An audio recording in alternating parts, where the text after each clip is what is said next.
Had a class, just college. It is now Friday, the 22nd of July. Another week of class, and we're done. Hope you're getting your papers worked on. Had another essay due last night. One more research paper next week. The quiz, which is up and running. Hopefully, it's clear what I'm looking for. 4 questions, 4 responses. Each response is 5 points, 20 points. You're going to have to watch that documentary, and it will help if you listen to my lecture because I gave all the answers in my lecture. I didn't spell them out by saying this is the answers. You'll have to listen to the lecture. Anyway, we've gone past that now. We're out of the 1970s into the 1980s and the world of sequels. Rocky 1, 2, 3, Rambo 1, 2, 3, whatever. Top Gun. They just had the sequel, Top Gun. Maybe you've seen it. It was kind of a era of blockbuster sequels, lots of Star Wars sequels, Star Trek sequels, and the small films that thrived during the golden age, the last golden age of Hollywood, which would be from about 69 to 80, over. Those filmmakers still making a living, uh, but it was a different landscape now. It was harder to get their film financed. It was harder to get the small stories told because the studios could tell these large stories and control the product without having the auteur director tell them what the audiences wanted. They knew now, and the audiences wanted this kind of action. These sequels, they still do, evidently, because that's what's popular. It's they've got to be more expensive to make, uh, and they make a boatload of money. All you have to do is look at the new Top Gun, which has already gone over to $1 billion. Um, but before that happened, we have the 80s. And in the 80s, we had a couple things happening that was important. And one of them is the rise of the independent film director.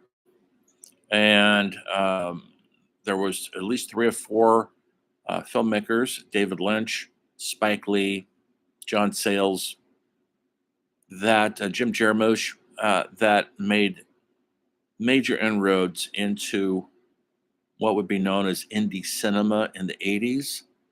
Jim Jarmusch directed Stranger in Paradise on about $60,000 with unknown actors. I will post some of these previews for you to look at if you have time. Please check them out; they're fun. John Sayles, who was a writer who sold scripts to Hollywood but wanted to be a director, directed Return of the 7, which was kind of like a reunion of college mates meeting for the weekend. Another film for under $100,000. This is very cheap movies, folks.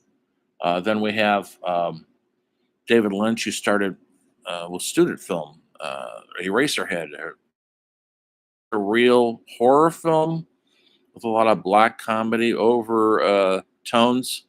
They called him in. He got to direct some major Hollywood movies like The Elephant Man and Dune, but Dune was a huge failure, and Lynch went back to the indie world where he came and did Wild at Heart and Blue Velvet, and later on created Twin Peaks, the TV series. That's the world he thrived in, was the indie world where everything wasn't a gimme, everything wasn't a sequel, everything wasn't easy. His films were disturbing and very humorous, very smart, and very much like a walking nightmare. That's his words. Spike Lee came along, African American filmmaker from New York City, went to film school, and has uh, put him on the independent map in a big way. We didn't have a lot of African American filmmakers at all. Spike Lee came along and told stories that were universally understood and accepted. And he's gone on to a huge career, made dozens of movies. Um, his last one, I believe, was a Netflix movies called The Five Bloods, and about Vietnam veterans going back to Vietnam to revisit parts of the country where one of their friends was killed. Um,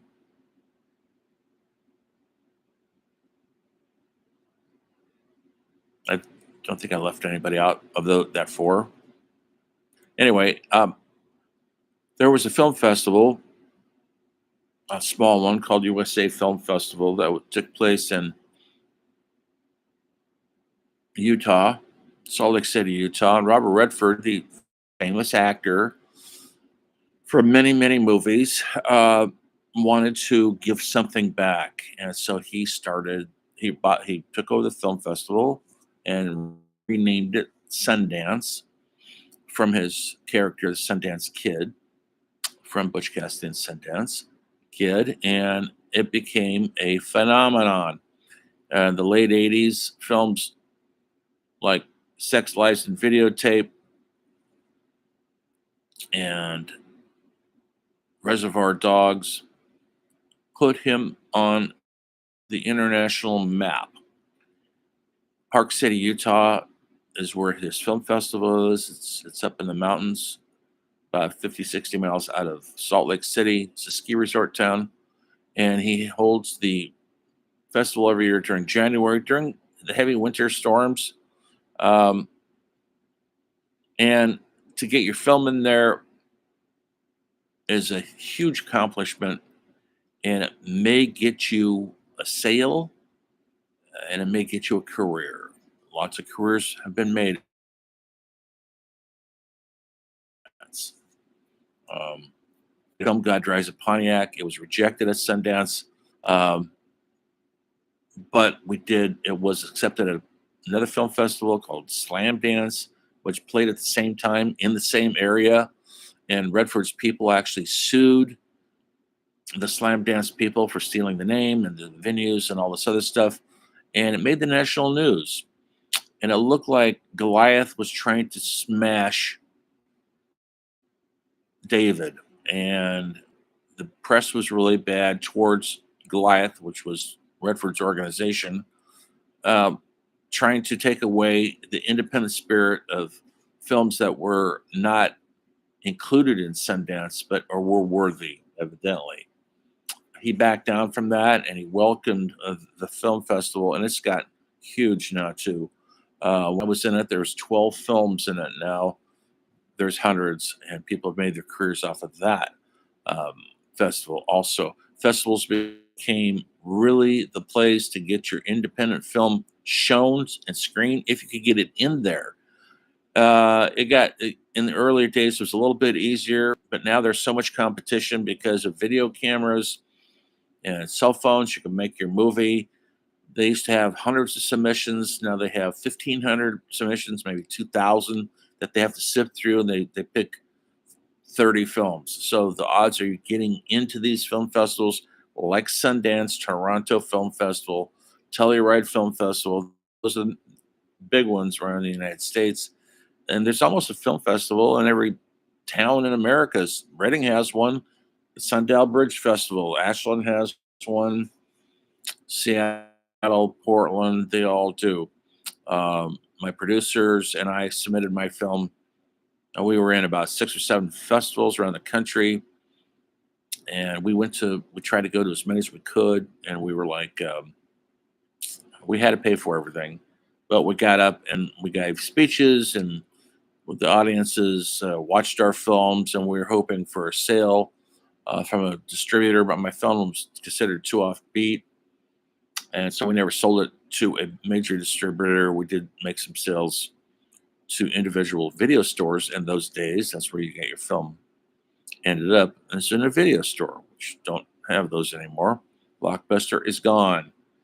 So that was a way for an independent filmmaker to get their stuff out in the world. Now it's a lot more difficult, but there's lots more avenues like YouTube and Vimeo where you can actually make a film and get it screened. Although, are you getting paid for that? Well, that's the tough part. Um, so these films that came up in the class of 92, 91, uh, Down by Law, The Living End,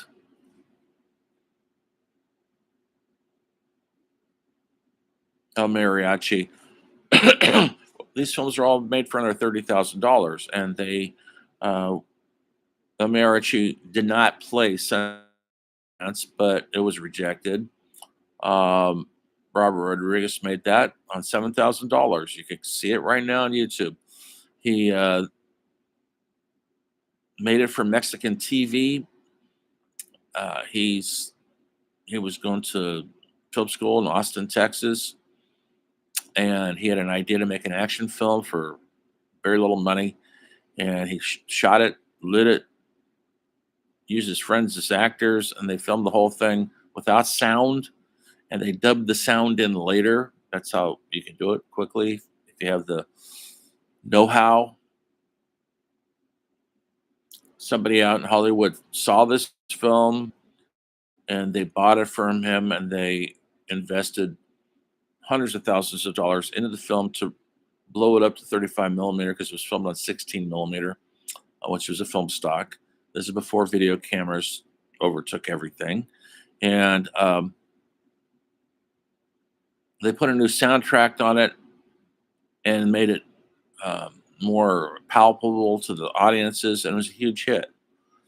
He was given a huge budget for his next film. They wanted him to remake El Mariachi, and they gave him $10 million and to make that movie. And he didn't want the money. He said to them, "Give me the 10 million, and I will make 10 $1 million movies." And they said, "We don't want that. We want one $10 million movie." They want to put everything into that movie. Get a movie star to act in it. Special effects, the whole bit. Hollywood doesn't want to make low budget films. And in 1993, when he made that movie, 10 million was pretty good budget. Now that's nothing now. I think the average Hollywood budget is 80 to 200 million. Um, so he remade the story. It was called Desperado with Antonio Banderas and Selma Hayek, uh, who were just beginning their acting careers, and it was a huge hit. But it's essentially a remake of El Mariachi. He went on to have a very substantial career. He made Space Kids, maybe you've seen that, and he made a boatload of money off that and the sequels. And he has his own studios. He doesn't like working in Hollywood. He's still in Austin. Of course, the great thing about that story is he was discouraged at film school by his teachers, saying he didn't have any talent. Boy, were they wrong. Anyway, I will post Robert Rodriguez's 10-minute film school. He used to go around the country conducting these seminars called 10-minute film school. He would come in the room and say, "I could teach you everything you need to make a movie in 10 minutes. And is it more complicated than that? Doing it is the most complicated, and getting people to commit to it, because film is a collaborative effort. It's not easy to get everybody to commit when nobody's getting paid. Um, Other films came out during that time. A huge one was Quentin Tarantino's Reservoir Dogs, and as you know, his career is about as big as it could get. He went on to make Pulp Fiction, Django, and his last one was Once Upon a Time in Hollywood, which followed the Charles Manson story, a very fictitious story, by the way, not a true one, and not the way he did it. But as usual, very entertaining. He's a pop culture guy. He steals from every movie ever made. Um, he's always entertaining, and his movies are fun. He stole a lot of his ideas from Japanese action films and Hong Kong action movies, and the Hong Kong and action movies before China took back Hong Kong, was very active. People like John Woo were making these incredible original action films that we'd never seen the likes before. It was a different way of filming action, very heightened, not too realistic, but really exciting. Um, Tarantino also, when he made his Kill Bill series, Kill Bill 1 and 2, those are strictly from karate movies, kung fu movies, or originating from Japan and Asia with Bruce Lee, etc. And that's where he got so much of those ideas. And so these films were that he was seeing when he lived in LA were playing in what they called grindhouse circuit, which was rundown movie theaters that for in most downtowns in America, big cities mostly, and the everybody was going to the mall to see movies. Nobody went downtown anymore unless you want to see porn. And then or you see a grindhouse kung fu movie, action movie, and there I saw a bunch of them, and they are incredible. Um, so original, entertaining. Yes, they're not in English, but who cares? They're not talking that much. And it's all, and a lot of it's very tongue in cheek and humorous, and a lot of surreal action. And maybe you've seen these things. We made one a couple years ago called Crouching Tiger, Hidden Dragon, and people were jumping over buildings like no effort because they knew karate that well. Um, so there's a lot of fun in it, and there's a lot of surreal images, and it makes it totally entertaining. And so the 1990s was a bumper year for indie films. The best movies were financed independently of Hollywood, made a lot of times with unknown people. Blair Witch Project would be a great one. They made that for about $30,000, and it went on to make millions. Maybe you've seen it. Um, so, only thing that keeps you from making it, a film that might be successful is your imagination or your willpower to do it. Things start slacking off towards the end when once again Hollywood comes in and they are demanding movie stars. Somebody's Somebody has a name recognition factor for box office, and that gets harder to do when you just want to make a movie with your friends. Nobody will buy your film unless you have a bona fide actor, movie star, male or female in it. It's still going like that right now. The films that get accepted into Sundance are mostly huge budgeted films, 10, $20 million, no longer 10,000 or $20,000, and no longer starring your friends. Now they have to have a movie star. Or no distributor wants to get near it because they want a for sure sale. So Sundance is still a viable thing. It's just gotten so politicized, and it's been taken over by Hollywood. People like Miley Cyrus and Paris Hilton go out there to party, and so it's turned into kind of a travesty of what it used to be. Um, but if your film got in there somehow by a miracle, you might be able to sell it and might be able to get enough money to make another film. A film that got in there a couple years ago, I highly recommend, is called Tangerine, made on an iPhone 6 in Hollywood, California for about $40,000. And it's an adult story about transvestite prostitutes, but it's a lot of humor in it. It's a lot of humanity in it. And it's graphic. And I'm not saying it's graphic like a porn movie, but it is adult film. Okay. and it's very creative.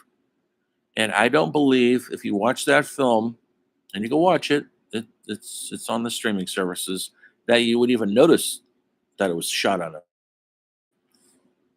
iPhone. Who cares if the story is engaging and original and competently made and performed? Who cares what camera you used? But things have gotten different even now. That was 5 6 years ago. Making an independent film right now is very hard to do. You got to come up with a lot of money, and it's not as easy to go out with your friends and a camera and some film stock. Anyway, so we come out of the 1900s and now we're back into Hollywood controlling everything. And then got into the Marvel universe, DC universe, and it seems like that's where we are right now. 20 years later, we're still in there, still making Marvel comic book movies. The audiences seem to not get enough of them.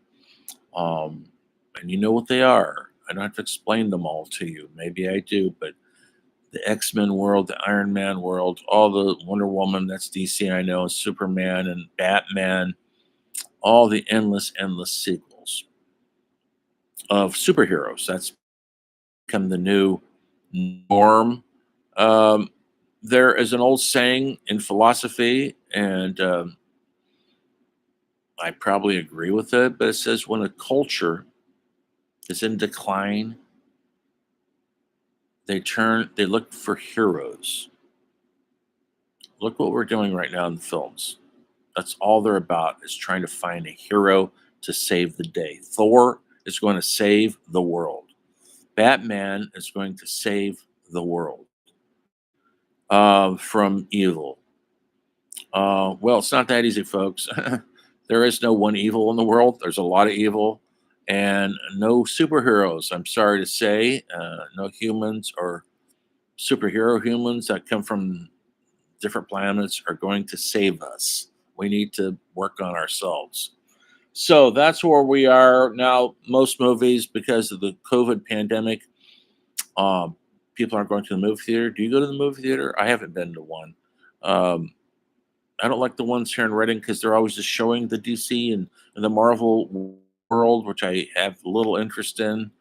When I do travel, San Francisco, when I go to LA, Portland, I do go to the independent films there because there's always some good foreign films or some small film that I prefer, the small intimate stories, and there's some good ones.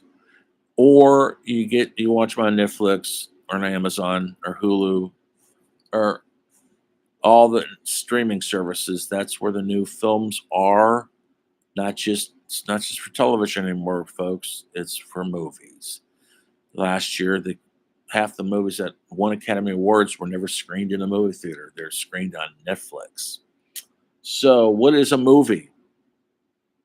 What is television? It used to be a huge dividing line. Now it's blurred, and I think it's all gone in together, which could be a good thing because television, these mini series on Netflix and Hulu and Amazon, HBO, uh, are wonderful. That's all I ever watch now. And you could go from one series to another. And so TV, what they call TV product, you're watching it on a TV in your house, um, has become the new standard of film and movie going. So next week I'm going to start television on Monday. We're going to get into it for about 5 days before the class is over. If you have any questions on the test or the quiz, and some of you have, I hope it's clear now. I've reworded the test. There's four questions. One, how did the culture influence the auteur directors into making the films they make? Name one. Name a second one, because there's multiple, and I'm going to give you one of the answers right now. The war in Vietnam, that influenced a lot of people to tell a story. You can use it if you listen to my lecture. Um, those are the you got to come up with two of them though, and explain them. Not just list it, but explain why would the Vietnam War have any influence on anything. It's in the documentary. Uh, and then the second one you have to come up with on your own and explain it in a sentence or two. Then the third question is, how did those films that they made, Godfather, Badlands, Mean Streets, so many of them from that era, it's all in the documentary, how did they influence the culture? Please don't just simply say sex, drugs, and rock and roll, because that's not true. Yes, there's some sex in these movies, very little rock and roll. Um, there's some drug use in some of them, but most of them no.